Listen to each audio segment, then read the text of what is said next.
you'll notice there are 2 small empty creamer packets sitting here. Word on the street is you might not need to use the stirrer spoon if you apply it to the bottom of the cup beforehand.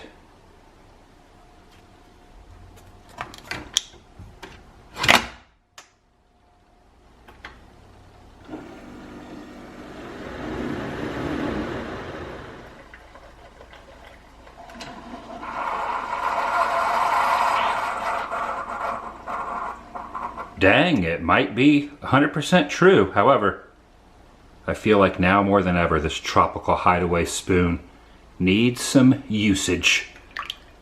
Just for good measure.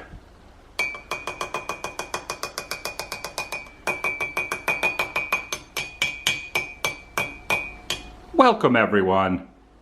Yadam the Woo here.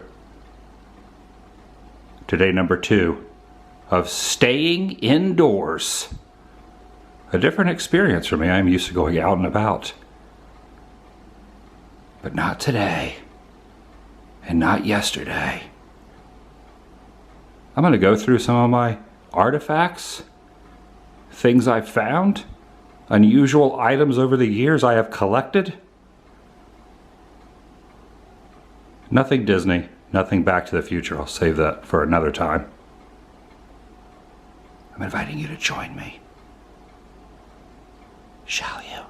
But before all that, there goes the kitchen Monterey. The back of this mug is surprisingly barren of artwork. It doesn't go 360 around like some of the others. I'm not going to let it ruin the comfy position that I have taken here on the love seat. That's a couch over there. This is a love seat. I still have a few things in boxes. I have lived here since summer of last year, although I travel a heck of a lot. And there still are a few things I need to put away before I show you some of the other spots around the home. I'm gonna dig through some boxes. Some I already have on display. Maybe tell some stories.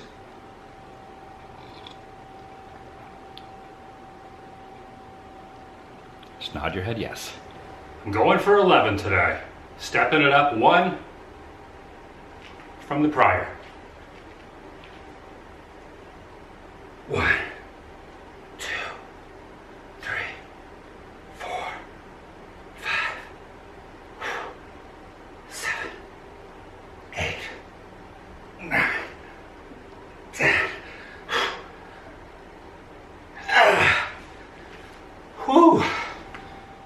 It's not too bad in comparison.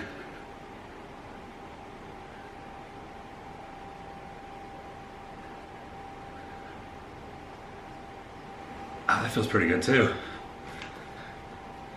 If I lose control of this medicine ball, I'm gonna smash this TV. I have a feeling these aren't gonna be fun. 3, 4, 5, 6, 7, 8, 9, 10. Yeah, I was right. Not enjoyable. All right, second set of 11, and then this exercise is done for now. 1, 2, 3, 4, 5, 6, 7, 8.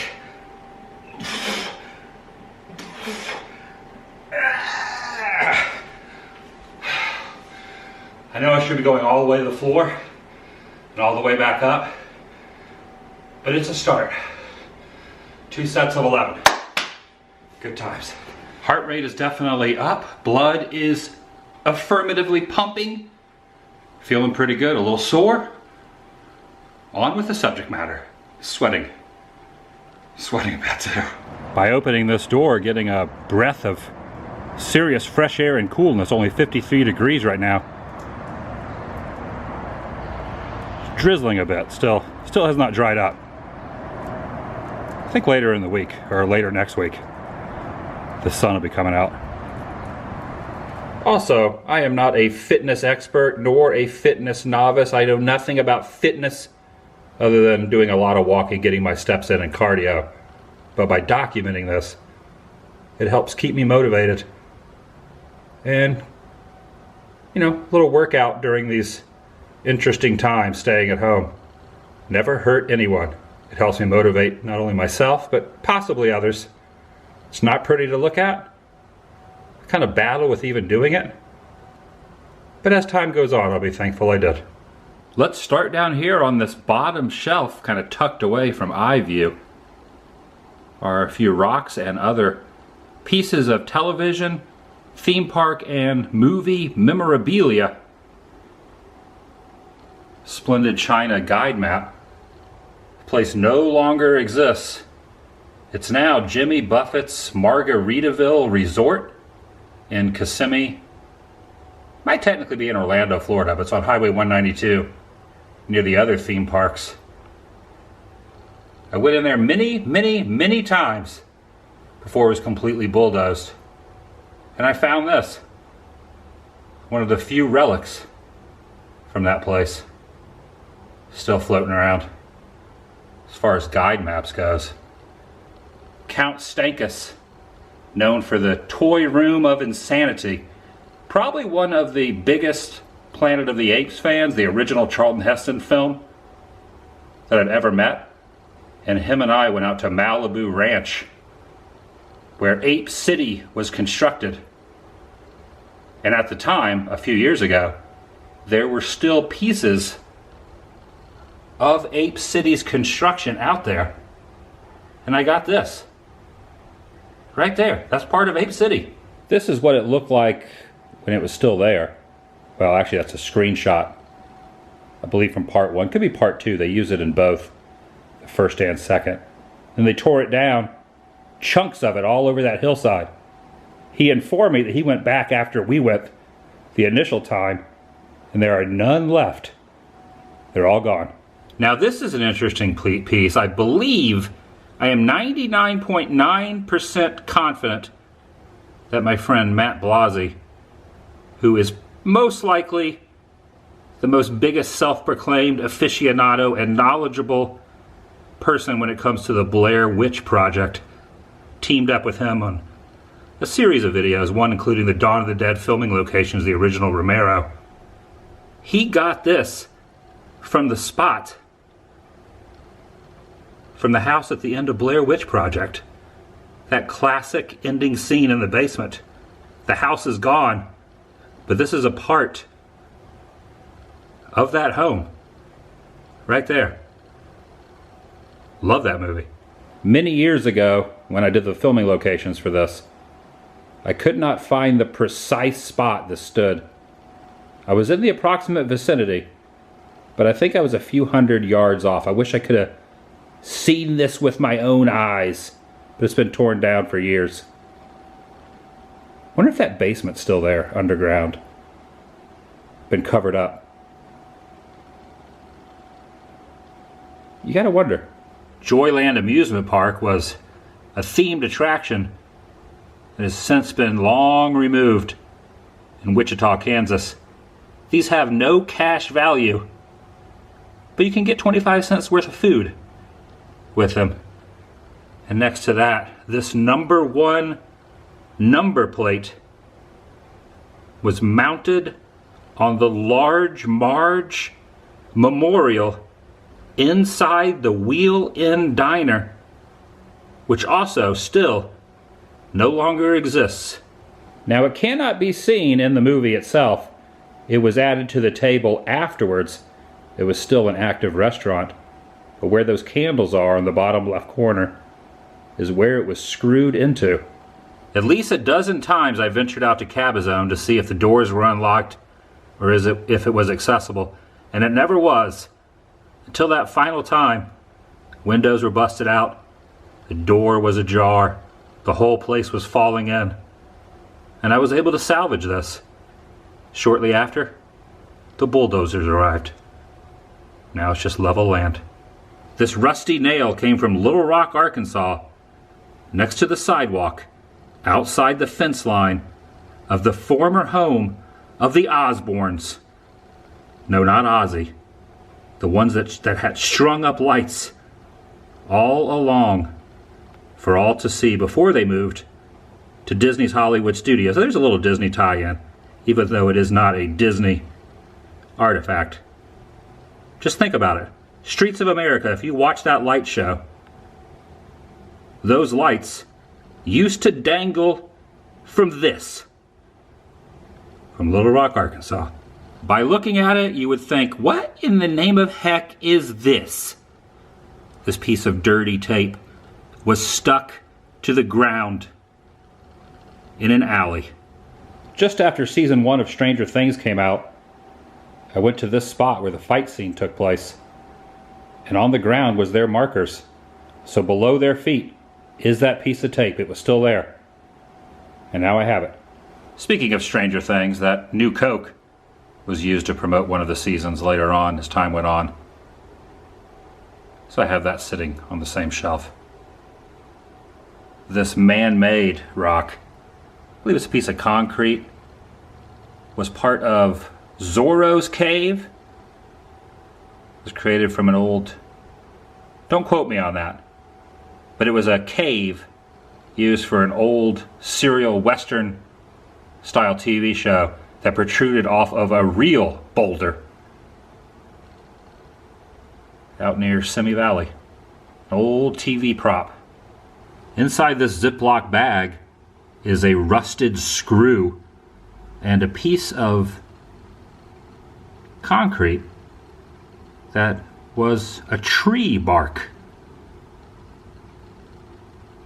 A piece of tree bark. Took them out of its packaging so you could see it a little better.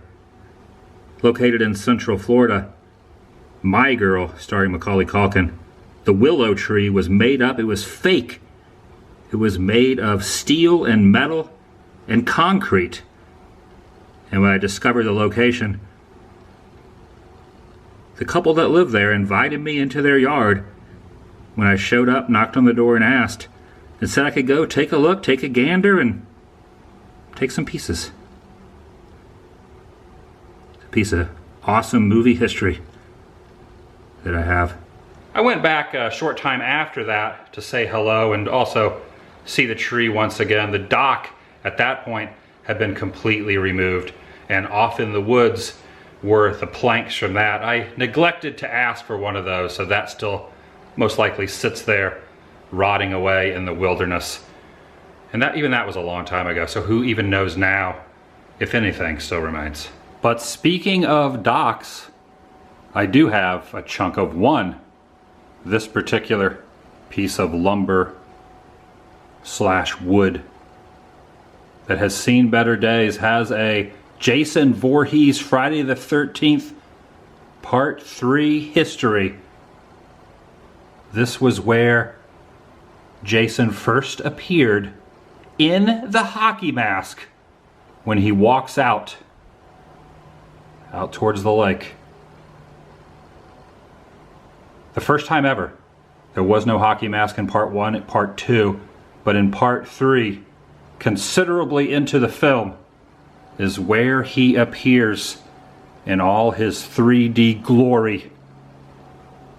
And this is the very chunk of wood, well, a piece of it,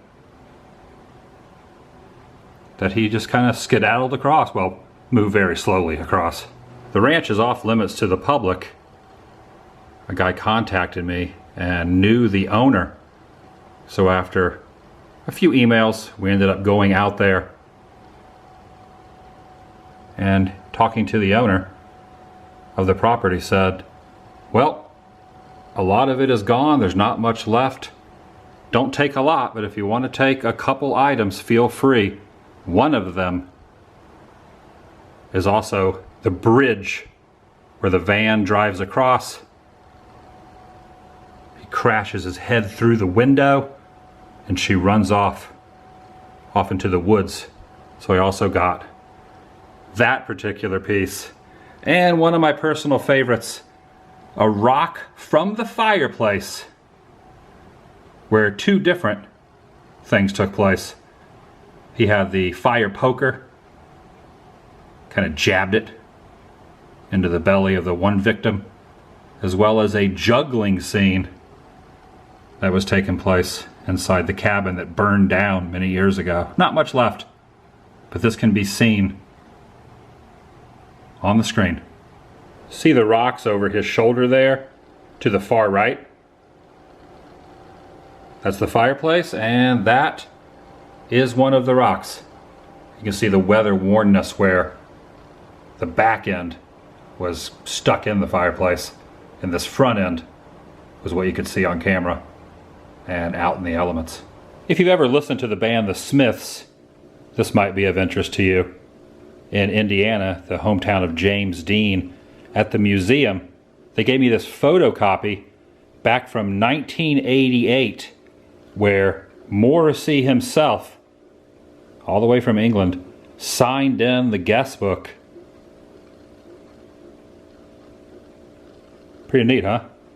I don't own anything from Vasquez Rocks, which is where the Gorn episode of Star Trek the original series took place. It is a state park and it is not allowed to scavenge any items from there. However, this is my Gorn shrine.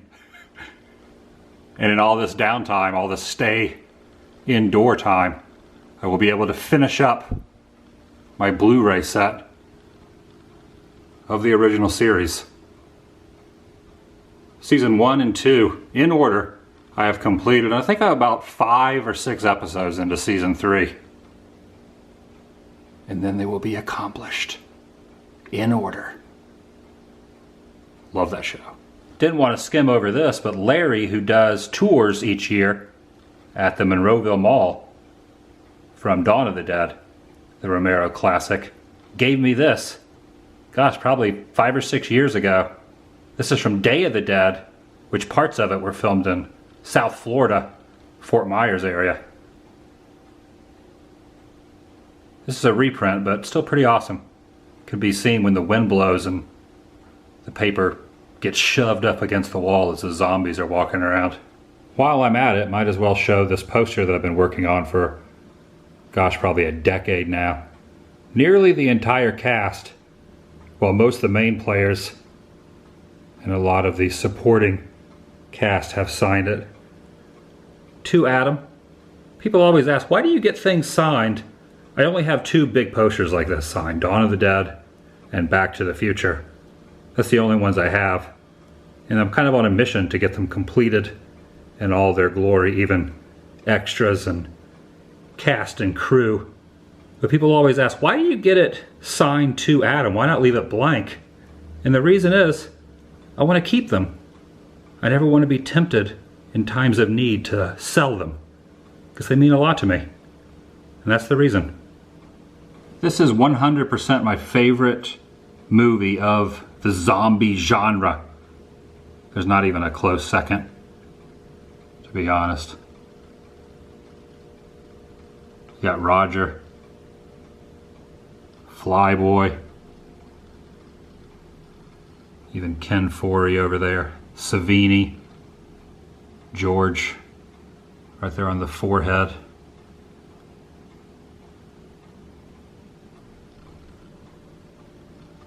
Pretty cool. By an odd chance, I found this at Amoeba Records in Hollywood a while back. This is a rarity. In fact, it says right there, out of print. There are DVDs and VHS, but this Blu-ray, I'm so happy I found this. Crystal clear definition. One of my favorite horror films. I do have a lot more stuff to show pertaining to other subject matters, and even this particular subject matter, I'm sure I missed quite a few items. But there are other days.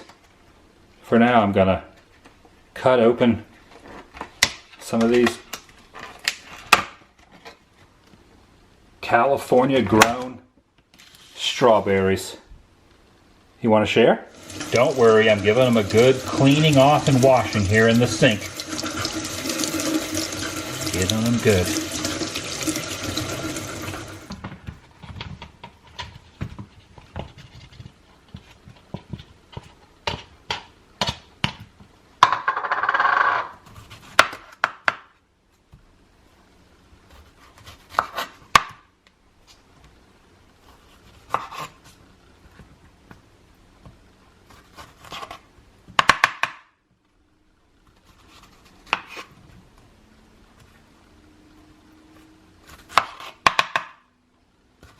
And this is what we're dealing with. There's enough for everyone. Saved you a seat. There is not 6 foot of distance between, but this is vicarious. So it's allowed. Dig in.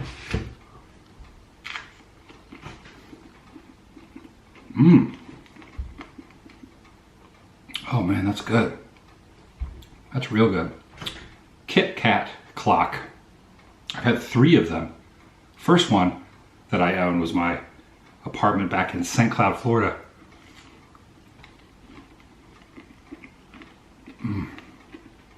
Many moons ago. When I sold everything and started to travel, that Kit Kat clock was behooved to some, is that a word? To someone else.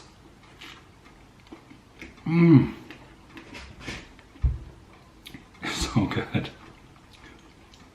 Fruity. And then when moved to my old house in Orange County, California, not too far from this one, got another one. And then got a wild hair idea to sell my stuff and start traveling full time again, constantly, 365, 7 days a week, etc., etc. Sold off that clock as well.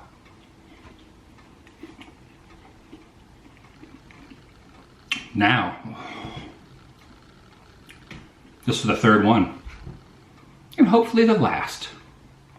The old school ones run on electricity, had a cord coming down, plugged into the wall. These newer ones run off of batteries.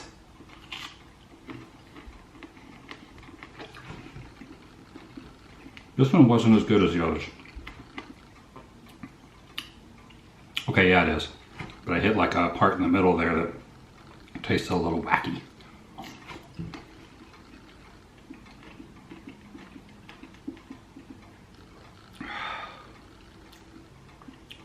The batteries last a long time as well.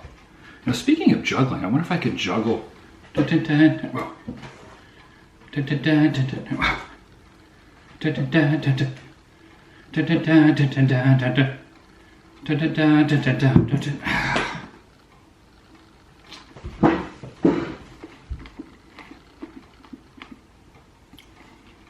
to do it for today. If you enjoyed this particular episode, give it a big thumbs up.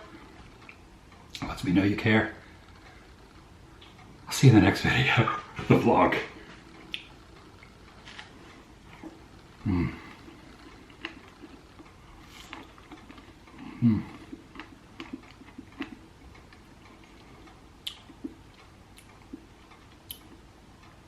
A little tart, but tasty.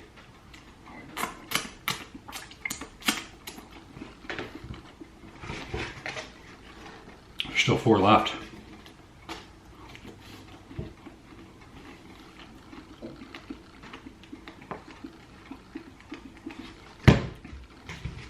What else do we have to do?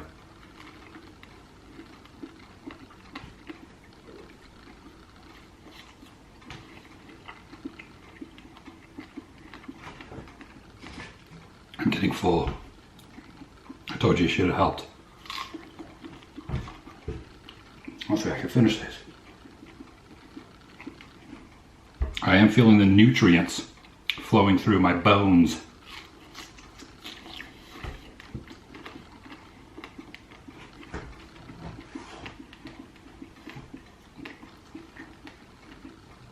I'm not going to eat the one on the floor. This is the last one. It's a little tarnished, but I bet it's still tasty. Tarnished,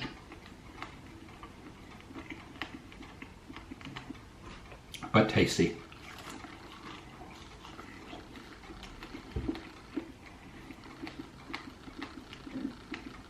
I can feel strawberries oozing out of my eyes.